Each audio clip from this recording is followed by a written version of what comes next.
Salut tout le monde, j'espère que vous allez bien les amis, on est parti pour la vidéo du jour. On va revenir évidemment sur ce qu'il s'est passé hier du côté de l'Estadio de la Ceramica. On aura aussi quelques informations et déclarations qui concernent le Mercato, dont notamment une grosse information de Monsieur Mercato, alias Fabrizio Romano. Donc restez bien jusqu'à la fin de la vidéo. En plus c'est une déclaration qui va apporter des réponses à des questions que vous vous posez. Je sais qu'il y a beaucoup de questions qui concerne justement ce dossier lorsque l'on fait des FAQ, donc restez bien jusqu'à la fin de la vidéo. On démarre aujourd'hui avec les deux unes des quotidiens madrilènes, le quotidien Marca, le quotidien AS. On démarre avec Marca qui titre La Cuesta de Enero ha comenzado. La traduction c'est la pente du mois de janvier a commencé, la pente, les difficultés, la montagne du mois de janvier, voilà comment on pourrait traduire cette une du quotidien Marca. Le Real était dans le vif du sujet hier face à un adversaire de gros calibre. Villarreal, c'est une équipe voilà, qui franchement est très à l'aise en Liga pardon, et en général à domicile c'est très très compliqué, même si moi j'avais vu aussi cette année le match entre Villarreal et le Barça. J'avais pas forcément vu le même état d'esprit du côté du sous-marin jaune face au Blaugrana. En tout cas, bref, hier ça a été très compliqué pour le Real. Beaucoup d'attentisme, beaucoup de passivité, très peu d'agressivité, toujours en retard. Et puis tactiquement aussi, hein, le Real a été plus que bousculé. Bref, avec tout ça, évidemment, les merengues ne pouvaient pas ramener un résultat positif de l'Estadio de la Ceramica. On continue avec le quotidien AS qui titre Sin Defensa.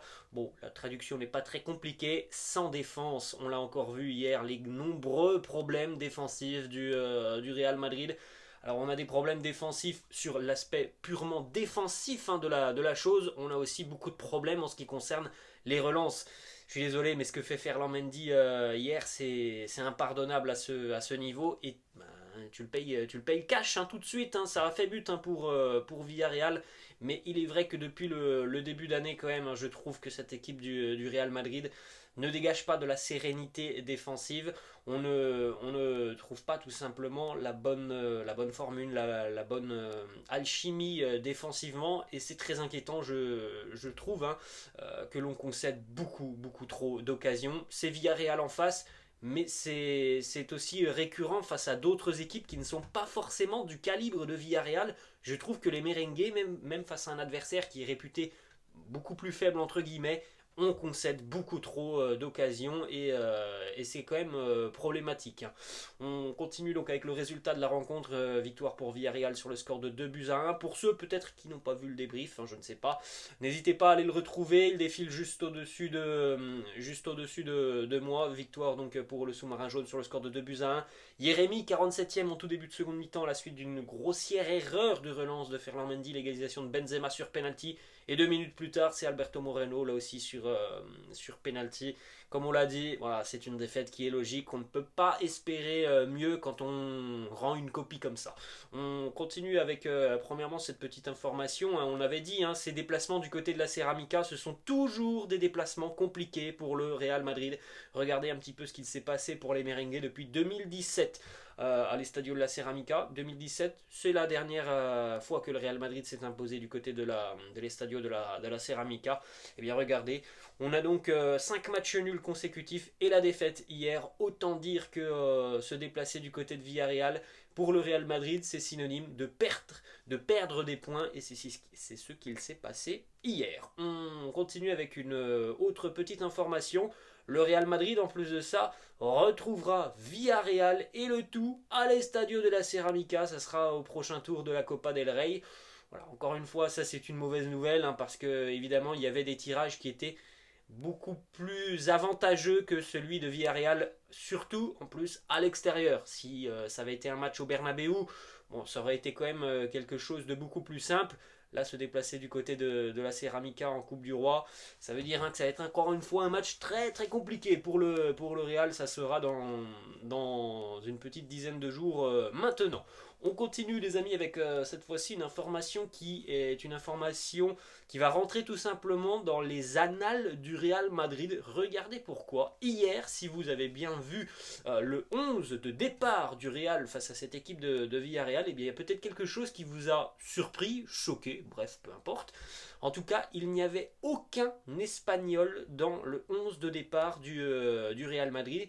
Il s'agit d'une première au XXIe siècle dans l'histoire du club et encore mieux, il s'agit d'une première en 121 ans et 4436 matchs. C'est une stat quand même assez hallucinante. Aucun Espagnol hier dans le 11 de départ du Real Madrid, c'est une première en 4436 match. On continue les amis avec cette fois-ci des déclarations autour de cette rencontre.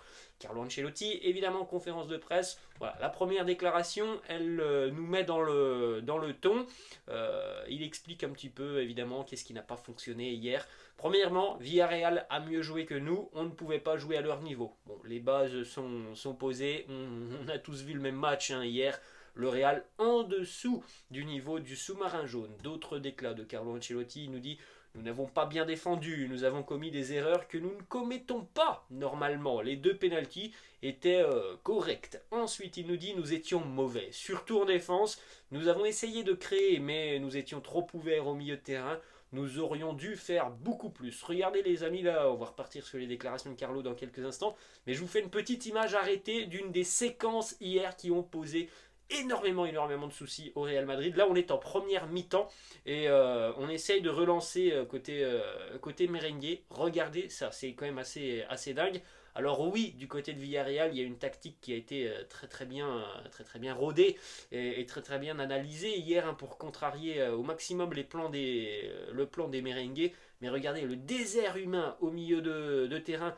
Quand on expliquait hier lors du débrief qu'on n'avait pas su trouver le lien entre le milieu de terrain et l'attaque, regardez un petit peu, c'est vrai que cette image, elle nous montre à quel point ce fut très compliqué pour les merengues pour ressortir proprement, pour se projeter vers l'avant d'une manière intelligente, désert humain au milieu de terrain.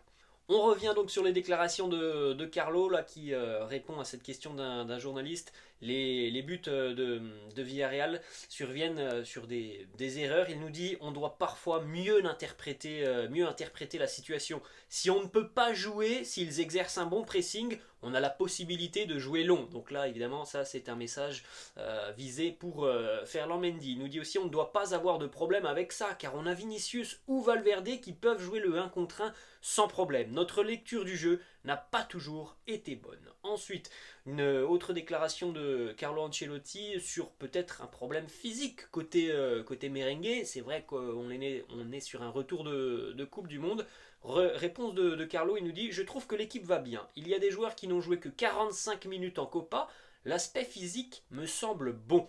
Tout le monde n'est pas au même niveau, mais ça n'a pas été le problème principal aujourd'hui. Dernier déclat de Carlo Ancelotti, une explication sur le pourquoi du comment Eder Militao a démarré cette rencontre en tant que latéral. Il nous dit: Militao arrière droit, eh bien la décision a été prise parce que je ne voulais pas faire rejouer Lucas Vazquez qui avait joué tout le match en Copa del Rey contre Casereno. Il était fatigué. En défense, Eder s'en est plutôt bien sorti. Offensivement, il a fait ce qu'il pouvait.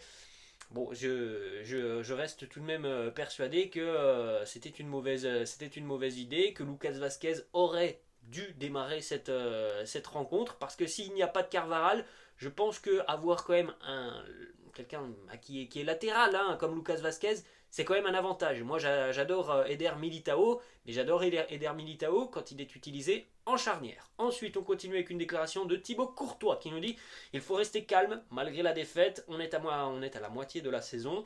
C'était un match compliqué et on les affrontera de nouveau très bientôt en Copa del Rey. Bon, on l'a dit, c'est sûr que le tirage au sort n'a pas été clément avec le Real en ce qui concerne la Copa del Rey. Ensuite, on a une déclaration de Lucas Vazquez qui est donc entré en cours de jeu dans cette rencontre. L'analyse de la rencontre de Lucas Vazquez qui nous dit: les 2 équipes ont eu des occasions pendant le match, mais de petits détails ont fait la différence. La première demi-heure nous a coûté un peu pour arriver là où nous voulions et pour découvrir et corriger nos erreurs. Bon, il a une analyse qui me semble assez juste sur la première demi-heure qui, je trouve, a été très difficile pour les merengues. Après, Quand il nous dit de petits détails ont fait la différence, je ne suis pas tout à fait d'accord. Je trouve que voilà, il y a quand même vraiment de gros manquements hier côté merengue. On va continuer les amis avec deux petites photos. Alors j'ai l'habitude de vous proposer des maps des joueurs du Real Madrid. Bah, pour une fois, je vais vous proposer deux maps des joueurs de Villarreal, notamment sur l'importance de leur performance. Regardez, on a vu il y a quelques instants une photo du désert humain au milieu de terrain côté merengue. Regardez par exemple la prestation de Dani Parejo qui a été énorme au milieu de terrain. Il y a eu vraiment de bonnes satisfactions côté Villarreal. Parejo, Raúl Albiol par exemple. Regardez un petit peu les maps, l'activité de Dani Parejo, monstrueux tout simplement au milieu de terrain.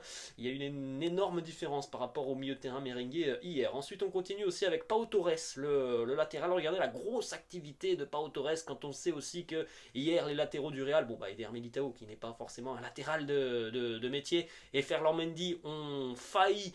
Alors surtout offensivement, c'est vrai que bon, pour un latéral, moi ce qui m'intéresse c'est qu'il soit à l'aise défensivement.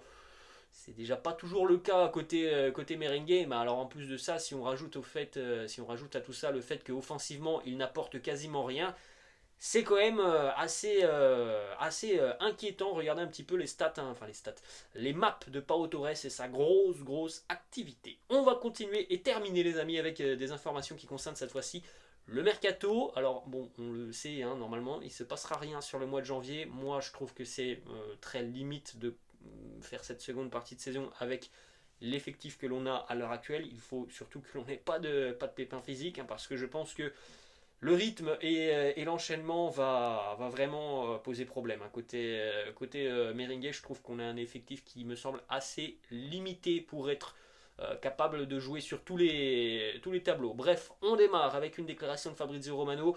Et comme je vous l'ai dit en début de vidéo, c'est un peu aussi une réponse pour tous ceux qui me posent des questions sur lorsque on fait des appels FAQ, lorsque voilà, on a l'occasion d'interagir. Beaucoup de questions sur une arrivée éventuelle de Kylian Mbappé. Voilà la réponse de Fabrizio Romano qui nous dit avec Mbappé et le Real Madrid, moi je garde ce dossier ouvert. Voilà la déclaration de Fabrizio. Pour lui, le dossier Mbappé du côté du Real n'est absolument pas clos. Bon, on verra, hein, c'est peut-être pas pour cet été, ce sera peut-être pour dans 2 ans. Je n'en sais rien. En tout cas, pour ceux qui peut-être s'imaginent que le Real ne reviendra pas pour Kylian Mbappé, moi, c'est mon avis, et je le dis déjà de toute façon depuis 1 an, lorsque Kylian avait prolongé avec le PSG, moi j'avais dit que malgré, oui, c'est sûr que pour les supporters merengue, c'est pas bien passé la façon dont il a prolongé, mais je pense que pour ce type de joueur, pour ce caractère de joueur, cette classe de joueur, je pense que le Real Madrid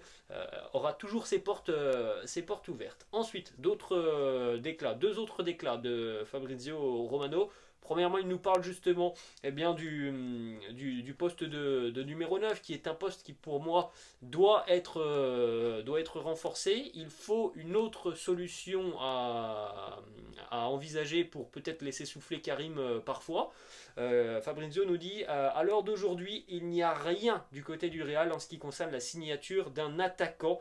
Les choses devraient être revues cet été. Donc voilà, on devrait bel et bien partir sur la seconde partie de saison avec Karim Benzema et éventuellement Rodrigo aussi qui pourrait occuper le poste. Autre déclaration de Fabrizio Romano, la troisième, il nous dit « Je pense que le Real Madrid ira recruter un nouveau latéral gauche cet été. » Donc voilà, c'est une information quand même importante. On sait qu'il y a beaucoup de rumeurs autour de Ferland Mendy. On en parle souvent sur la chaîne. Pas sûr que l'on ait Ferland Mendy déjà l'année prochaine du côté du Real. Et évidemment que le Real est en train de travailler sur différentes options, latéral gauche comme latéral droit. Puisque regardez aussi cette information, cette fois-ci elle nous vient de José Félix Diaz, qui est en général aussi assez bien informé en ce qui concerne le Real. José Félix Diaz qui vous dit « Le Real va payer la clause de Vinicius Tobias, le jeune latéral brésilien de la Castilla, pour qu'il rejoigne évidemment le Real. » On rappelle que Vinicius Tobias appartient toujours au Shakhtar Donetsk, qu'à l'heure actuelle il est prêté et qu'il y a donc une option d'achat. Visiblement, le Real devrait donc lever cette option d'achat de 10 millions d'euros. Et à terme, c'est peut-être un joueur qui pourra venir renforcer le poste d'arrière droit, parce qu'on le rappelle quand même, on a Dani Carvajal qui physiquement est de plus en plus inquiétant. On le sait déjà depuis quelques années, mais quand même physiquement, en ce qui concerne les blessures d'Dani Carvajal, c'est récurrent. Vous avez Lucas Vazquez qui peut dépanner, mais pour moi, je le dis souvent, mais c'est pas que je m'en prends à Lucas Vazquez, mais moi j'aime pas beaucoup le profil de Lucas Vazquez en tant que latéral. Donc voilà, entre un joueur qui est tout le temps blessé, Carvajal, et Lucas Vazquez, qui pour moi n'est pas forcément une assurance tout risque, eh bien, il y a peut-être aussi cette option Vinicius Tobias.